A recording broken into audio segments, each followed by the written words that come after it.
কোনো সরকারি ব্যাংকের পরীক্ষায় টপ 1% মধ্যে র্যাঙ্ক করতে গেলে এমন কি টেকনিক ফলো করা উচিত অথবা কি মেথড ডেভেলপ করা উচিত। এবং এই প্রশ্নটা অথবা এই কোশ্চেনটা প্রচুর স্টুডেন্টস এবং অ্যাসপিরেন্টসের মনের মধ্যে আসে যখন তারা সরকারি ব্যাংকিং এক্সামসের জন্য প্রিপারেশন নেওয়া শুরু করে। তো বন্ধুরা, আজকের এই একটা সিঙ্গেল ভিডিওতে একদম ডিটেল ওয়েতে আলোচনা করে দেবো যত আমাদের সরকারি ব্যাংকিং এক্সামসের পরীক্ষা হয়, সে আইবিপিএস পিওই হোক, আইবিপিএস ক্লার্কই হোক, এসবিআই পিওই হোক, এসবিআই ক্লার্কই হোক, আরআরবি পিওই হোক, আরআরবি ক্লার্কই হোক, ইভেন আমি আরবিআই অ্যাসিস্ট্যান্টও যদি নিয়ে নিই, প্লাস যত আমাদের ইন্স্যুরেন্স সেক্টরের পরীক্ষা হয় যেমন ইএসআইসির পরীক্ষা, ইপিএফওর পরীক্ষা, এলআইসির পরীক্ষা, এনআইএসএল এর পরীক্ষা, ওআইসিএল এর পরীক্ষা, তো এই সমস্ত পরীক্ষাগুলোর জন্যই টপ 1%-এর মধ্যে র্যাঙ্ক করতে গেলে এমন কি টেকনিক ফলো করা উচিত অথবা কি মেথড ডেভেলপ করা উচিত। দেখো বন্ধুরা, যত আমাদের সরকারি ব্যাংকের পরীক্ষা হয় সেখানে মেনলি আমাদের চারখানা সাবজেক্টই পড়তে হয়। আমাদের ম্যাথস থাকে, রিজনিং থাকে, ইংলিশ থাকে এবং জিকের মধ্যে কারেন্ট অ্যাফেয়ার্স পড়তে হয়। কিছু কিছু ব্যাংকিং এক্সামে আমাদের কম্পিউটার অ্যাজ আ সাবজেক্ট থাকে, যেমন আরআরবি পিওর মেন্সের পরীক্ষাতে কম্পিউটার দেখতে পাবে এবং আরআরবি ক্লার্কের মেন্সের পরীক্ষাতেও তোমরা কম্পিউটার অ্যাজ আ সাবজেক্ট দেখতে পারবে। কিন্তু ইন জেনারেল যদি বলি তো মেনলি আমাদের চারখানা সাবজেক্টই এখানে লাগে।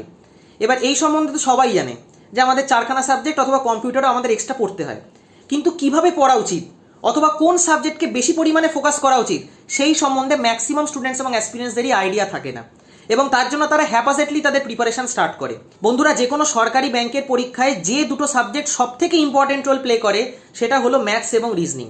দেখো, সাবজেক্ট তো আমাদের 4 থেকে 5খানা থাকে, কিন্তু সব থেকে ইম্পর্টেন্ট যে দুটো সাবজেক্ট থাকে সেটা হলো অঙ্ক এবং রিজনিং। এবং এই জিনিসটা সবার প্রথমে যে কোনো স্টুডেন্ট এবং অ্যাসপিরেন্টের বোঝা উচিত যে যত আমাদের সরকারি ব্যাংকিং এক্সামস হয় এখানে ম্যাথমেটিক্স এবং রিজনিং কত ইম্পর্টেন্ট একটা রোল প্লে করে। এবং ম্যাথমেটিক্স এবং রিজনিংয়ের জন্য আমাদের আলাদা করে অনেক কিছু জিনিস শিখতেও হয় এবং এই জিনিসগুলো যে শিখতে পারবে তার টপ 1%-এর মধ্যে র্যাঙ্ক আসবেই আসবে। এবং তার মধ্যে একটা ভীষণ ইম্পর্টেন্ট পয়েন্ট হলো ক্যালকুলেশন প্র্যাকটিস। বন্ধুরা, আমরা সবাই অঙ্কের কোশ্চেন সলভ করি, আমরা সবাই অঙ্ক প্র্যাকটিস করি, আমরা সবাই রিজনিং প্র্যাকটিস করি, রিজনিংয়ের পাজল সলভ করছি, কিন্তু অঙ্কের শুধুমাত্র ক্যালকুলেশন প্র্যাকটিস কজনে করে? কারণ ক্যালকুলেশন প্র্যাকটিস তো ডাইরেক্টলি আমাদের পরীক্ষায় আসে না, কিন্তু ইনডাইরেক্টলি আমাদের পরীক্ষায় আসে। এবং যে স্টুডেন্ট অথবা যে অ্যাসপিরেন্ট ক্যালকুলেশনের উপর ভালো করে ফোকাস করবে, ক্যালকুলেশনের জন্য আলাদা করে টাইম ডিভোট করবে, তার ক্যালকুলেশন স্পিড এতটাই বেড়ে যাবে যে সে অঙ্কের কোশ্চেনগুলো উইদিন সেকেন্ড নামাতে পারবে।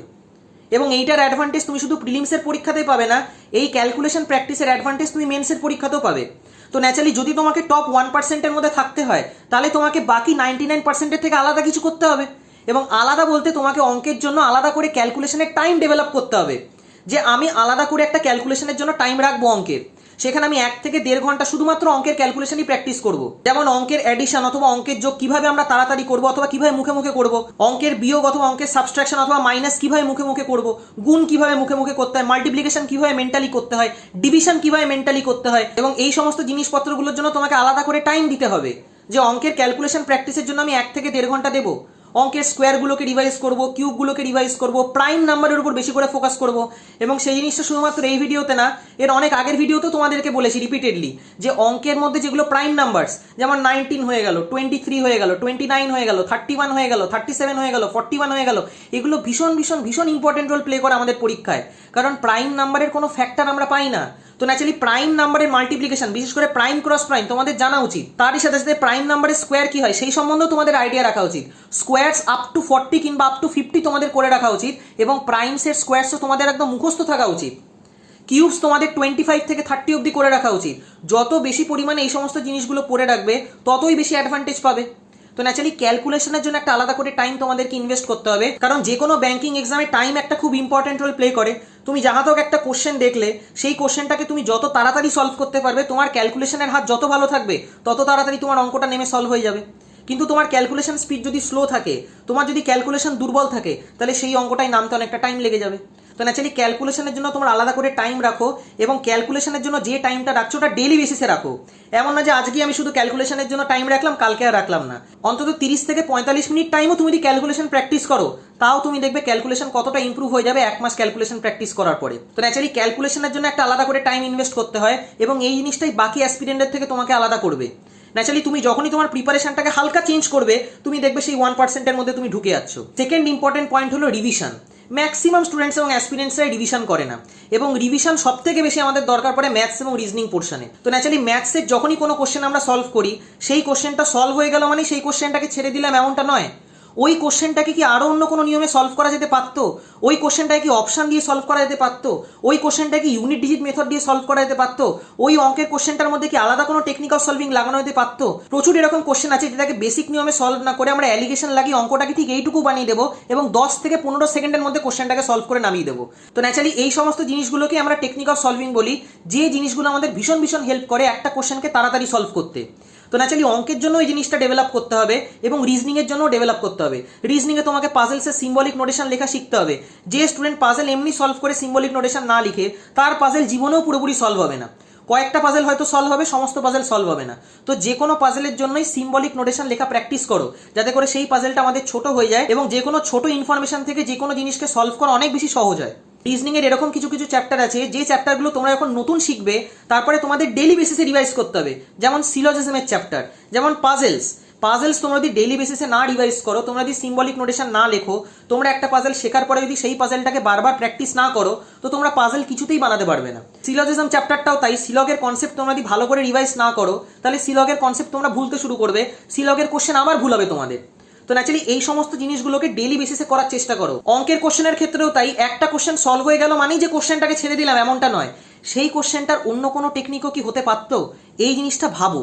এই জিনিসটাই তো তোমাকে বাকি ক্যান্ডিডেট থেকে আলাদা করবে, যেটা দিয়ে তুমি তোমার অ্যাডভান্টেজ পাবে, যে জিনিসটা তুমি পরীক্ষার সময় অ্যাপ্লাই করতে পারবে। ইংলিশের কথা দিয়ে বলি তো, ইংলিশের গ্রামারের রুলসও তোমাকে ডেইলি বেসিসে অথবা উইকলি বেসিসে রিভাইজ করতে হবে। তুমি যদি রিভাইজ না করো তো তুমি গ্রামারের রুলসও ভুলতে শুরু করবে। তো এই জিনিসগুলো খুব ইম্পর্টেন্ট রোল প্লে করে। তারই সাথে সাথে জিকের পোর্শন, জিকে যদিও আমাদের প্রিলিমসে আসে না কিন্তু মেন্সে আসে, কিন্তু জিকে পড়ার টেকনিকও তাই। যে কোনো জিনিস তুমি ধরো পড়লে, যে কোনো নিউজ তুমি পড়লে, সেই নিউজটা পড়ার পর তোমাকে আবার রিভাইজ করতে হবে, নাহলে তুমি নিউজটা ভুলে যাবে। এবং ম্যাক্সিমাম স্টুডেন্টস এবং অ্যাসপিরিয়েন্সরা রিভাইজ করে না বলে তারা জিনিসগুলোকে আবার ভুলতে শুরু করে। এবং লাস্ট এবং থার্ড মোস্ট ইম্পর্টেন্ট পয়েন্ট হলো কনসেপচুয়াল ক্ল্যারিটি এবং টেকনিক অফ সলভিং। আজকে যত আমাদের সরকারি ব্যাংকিং এক্সামস হয়, সেখানে ম্যাথস এবং রিজনিংয়ের একটা আলাদা অ্যাডভান্টেজ থাকে। যে স্টুডেন্ট ম্যাথস এবং রিজনিংয়ে ভালো টেকনিক অফ সলভিং ডেভেলপ করতে পারবে, যার কনসেপচুয়াল ক্ল্যারিটি ভালো থাকবে, সে প্রচুর পরিমাণে কোশ্চেন অ্যাটেম্প্ট করতে পারবে কম টাইমে। ন্যাচারালি যে কোনো চ্যাপ্টারের ওপরে কনসেপচুয়াল ক্ল্যারিটি ডেভেলপ করো এবং সেটার থেকে টেকনিক অফ সলভিং শেখো, যে এই টেকনিক অফ সলভিং লাগিয়ে আমরা কোশ্চেনটাকে কত তাড়াতাড়ি সলভ করতে পারছি। কারণ আমাদের যত ব্যাংকিং এক্সামস হয় সেখানে টাইম একটা ভীষণ ভীষণ ইম্পর্টেন্ট রোল প্লে করে। তুমি যাহা তক টেকনিক অফ সলভিং শিখবে, তুমি নিজেই বুঝতে পারবে যে কত কম টাইমে একটা কোশ্চেন সলভ হয়ে যাচ্ছে। সিলেবাস তো আমাদের ক্লাস 9-10-এরই থাকে, কিন্তু যে চ্যাপ্টারগুলো তোমরা ক্লাস 9-10-এ পড়ে এসছো, সেখানে এক একটা অঙ্ক তোমরা 15 থেকে 20 সেকেন্ডে কখনো সলভ করোনি, কিন্তু এখানে সলভ করতে হবে, নাহলে তুমি তোমার অ্যাটেন্ড বাড়াবে কি করে? তো ন্যাচারালি যে কোনো চ্যাপ্টারে যখন তুমি কনসেপ্টসগুলো নিলে, সেই কনসেপ্টগুলো নেওয়ার পর তার উপর টেকনিক অফ সলভিং খুব ভালো করে শেখো এবং তারপরে প্রচুর পরিমাণে কোশ্চেন প্র্যাকটিস করো। এবং টেকনিক অফ সলভিং সব থেকে ইম্পর্টেন্ট রোল প্লে করে ম্যাথস এবং রিজনিংয়ে, কারণ ম্যাথস এবং রিজনিংয়ে প্রচুর পরিমাণে কোশ্চেন আমরা অ্যাটেম্প্ট করতে পারি এবং ম্যাথস এবং রিজনিং পুরোপুরি লজিকের ওপর চলে। ন্যাচারালি ম্যাথস এবং রিজনিংকে প্রাইমারি ফোকাস রাখো, যে এই দুটো সাবজেক্টকে আমাকে একদম টপ লেভেলে তৈরি করতে হবে, যদি আমাকে টপ লেভেলে অথবা টপ 1%-এর মধ্যে র্যাঙ্ক করতে হয় তো। এবং সেটার জন্য যদি তোমাদের কোথাও গাইডেন্স লাগে তো তোমরা গাইডেন্সও নিতে পারো। আমি নিজেও পার্সোনালি সমস্ত ব্যাংকিং এক্সামসের জন্য অনলাইনে ম্যাথস এবং রিজনিং পড়াই। তো তোমরা যদি চাও তো আমার সাথেও কন্ট্যাক্ট করতে পারো।